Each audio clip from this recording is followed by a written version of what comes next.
ज़्यादा जफ़र मसूद साहब का भी जिक्र हुआ जी। और वो तो आपके साहबजादे हैं। कैसा अल्लाह ताला ने उनके पे, आपकी खानवादे पे रहमत फरमाई जी। जी बिल्कुल और कैसे बिल्कुल, ये तो महफूज रहे। मौजिज़ा हुआ है। जी जी जी जी। वो तो कमाल हुआ हाँ, है, हाँ। कमाल हुआ यस, है। यस। ये जुमातुल विदा का दिन था जी और जफ़र लाहौर से, जफ़र ने नया नया पंजाब बैंक ज्वाइन बैंक का किया था। पंजाब जी हाँ, बैंक ऑफ पंजाब। ज्वाइन किया था, अभी महीना डेढ़ हुआ था। ठीक। और वहाँ से वो ईद के लिए कराची आ रहा था, इसलिए कि हम कराची में थे, माँ उसकी कराची में, भाई कराची में, जी सारा खानदान चुके कराची। सब। तो वो कराची आ रहा था, दोपहर की वो फ्लाइट थी, 2:30 बजे आनी थी। मैं नमाज पढ़ रहा था, बीवी मेरी बैठी थी कमरे ही में, वो नमाज पढ़ चुकी थी, टीवी बंद था। तो मेरी बीवी की के भाई की बीवी का फ़ोन आया और कहा कि जफ़र भाई आ गए। उन्होंने कहा नहीं अभी तो नहीं आया, मैं खुद उसका इंतज़ार कर रही हूँ कि वो जब लैंड करता है तो ज़रूर इत्तला करता है कि लैंडेड, या जब टेक ऑफ करता है तो ज़रूर इत्तला करता है कि स्टार्टेड टेकिंग ऑफ। तो उन्होंने कुछ नहीं कहा, सिर्फ ये कहा कि आप टीवी लगाइए। टीवी जो लगाया तो वहाँ हंगामा बरपा था, आग लगी हुई, धुआं ही धुआं, बुरी हालत।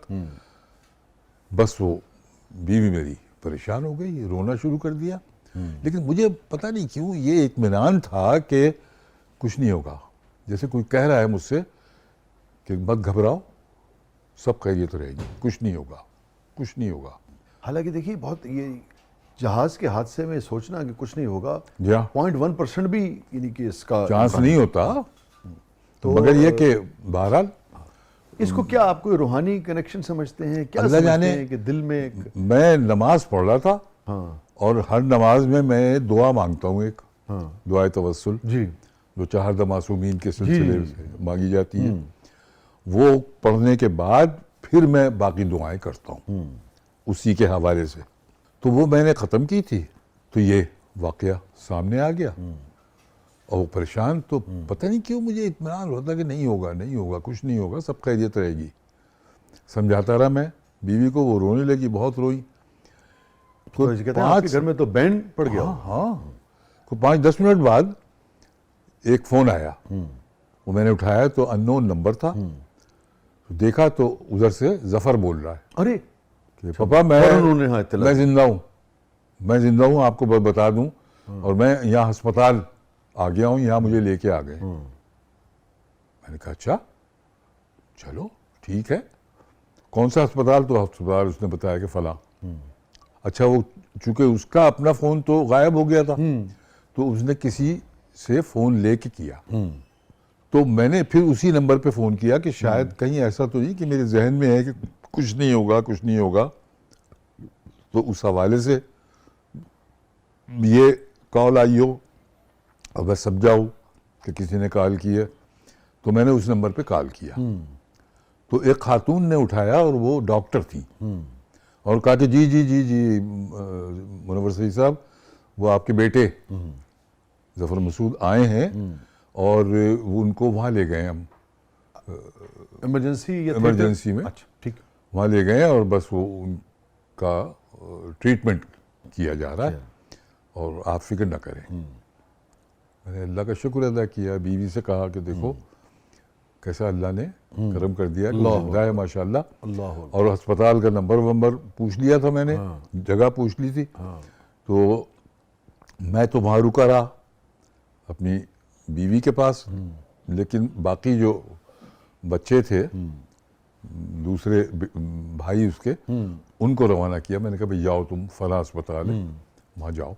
वो चले गए और फिर उसके बाद सब खैरियत रही और उसको एक और अस्पताल है जो मेरे भांजे का है, वहाँ पे मुंतकिल शिफ्ट कर दिया गया। वहाँ वो रहा कई महीने।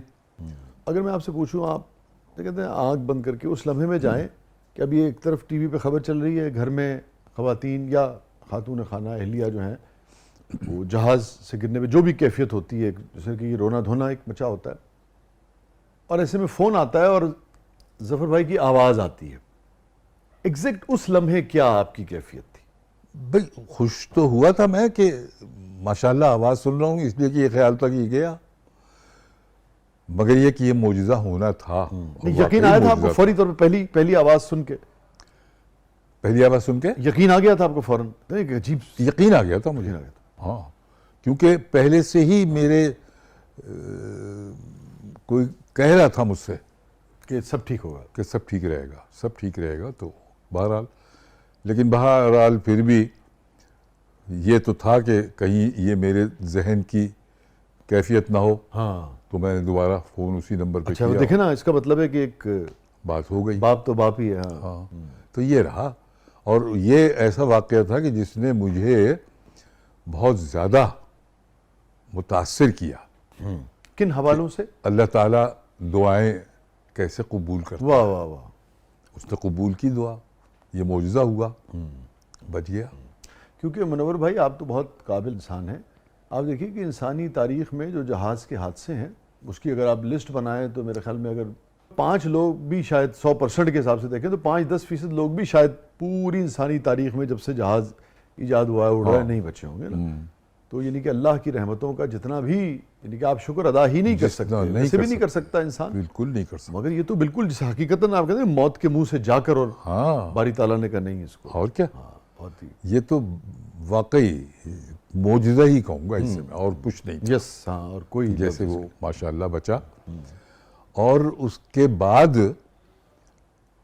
बचने के बाद जो माशाल्लाह उसने अपने गुफ्तगू की मुख्तलिफ जगहों पे, वो किताब लिखी, जी जी जी, सीट 1C, उसका नाम ही यहाँ उन्होंने वो रखा। और मज़े की बात यह है कि सीट 1C किताब का नाम है। और रात को जो मैं जाऊंगा वापस PIA की जिस जहाज से, उसमें जो मेरी सीट है उसका नंबर भी 1C है। नहीं, इंशाल्लाह। वो पंजाबी में कहते हैं पाजी खैर दियां गल्ला करो। नहीं, खैर नहीं, गल्ला नहीं, वो तो अगर वो चाहेगा, हाँ हाँ, नहीं नहीं, तो जिस सीट पे आप चाहे बैठ जाएं, जहां मर्जी आप अपने बिस्तर पे लेट जाएं, उठा लेगा, बुला लेगा। ऐसे यही तो देखिए एक कमाल है। हाँ, कमाल है जी, क्या क्या। और इसने मेरे दिल में और ज़्यादा अपने अल्लाह की रहमत और उसकी मोहब्बत का एहसास दिलाया। जी जी जी जी, बिल्कुल दुरुस्त कह रहे हैं, बिल्कुल दुरुस्त। अल्लाह ताला आपको तमाम औलाद कीजिए, और हर आदमी को अपनी औलाद की, अपने प्यारों की बहुत खुशियाँ देखना नसीब फरमाए। अच्छा, इसका एक और हल्का सा वाक़या सुना दूं। इसको बचपन से ही, मतलब अब ये माशाल्लाह बहुत मशहूर हो गया, किताब भी लिखी। जी जी जी, और बाकी जो वो हो रहे हैं फंक्शंस, हाँ हाँ, अब जहाँ भी मैं वो अमेरिका गया, पता लगा अभी जफर भाई की टॉक थी, अभी यहाँ था, वहाँ जफर भाई की टॉक थी, वो हर जगह मुलाकात हो हर जगह, हर तमाम लाइब्रेरीज में किताब रखी हुई है। परसों में मुशायरा था कराची, वहाँ भी मुलाकात हुई। हाँ, ये छोटा सा था, यही लाहौर की बात है। गुलबर्ग में जब हम रहते थे और नए नए यहाँ लाहौर में शिफ्ट हुआ था, ये आए हैं कोई 1.5 साल बाद। ठीक, ये और इसकी माँ, मैं पहले आ गया था। और ये आपके 4 साहबजादे, उनमें से नंबर 3 है, 3 बेटे हैं। ठीक है, इसमें ये नंबर 1 है। नंबर 1 सबसे बड़े साहबजादे। जी हाँ। ठीक, और एक बेटी है मेरी, 4 बच्चे हैं। बेटी अमेरिका में ही है, न्यूयॉर्क में। ठीक है, मैं ये अर्ज कर रहा था कि ये छोटा था जी, लाहौर जब आए, जब लाहौर में, तो मैं जाने लगा कहीं, तो गाड़ी के पास आया तो बीवी ने मेरी आवाज़ दी कि सुने सुने, आप जा रहे हैं वापसी पे, वहाँ एक स्टोर था, हैदरी स्टोर, फिरदौस मार्केट में, जी, हमारे घर के करीब ही। वहाँ हैदरी स्टोर है, वहाँ से फला चीज़ें ये लेते आइएगा। मैंने कहा अच्छा। अब मैं गाड़ी में बैठा हूँ तो देखा ये भागा हुआ आ रहा है, और आज कहने लगा पापा ठहरे, पापा सुने सुने मेरी बात। अरे मैंने कहा बेटा तुम्हें भी कुछ मंगाना है, क्या लाऊं बताओ। कहने नहीं मंगाना कुछ नहीं है, आप हैदरी स्टोर जाएंगे ना। मैंने कहा हाँ। तो आप उसका जो मालिक है ना, उससे कहिएगा कि आप जफर मसूद के वालिद हैं, तो वो आपका ख्याल करेगा। यानी इतना उनको वो था कि मुझे तो कोई जानते ही नहीं, मेरी कोई हैसियत ही नहीं, इनका वालिद होने की हैसियत से वो मेरा ख्याल करेगा। तो बचपन से ही इसने ये क्रिएट कर दिया। अब लोग जहाँ भी मैं जाता हूँ मिलते हाँ। हैं तो वहाँ आप जफर मसूद के वालिद हैं। वही साहब जो बच गए थे हाँ मैंने तो यही कुछ नहीं जिंदगी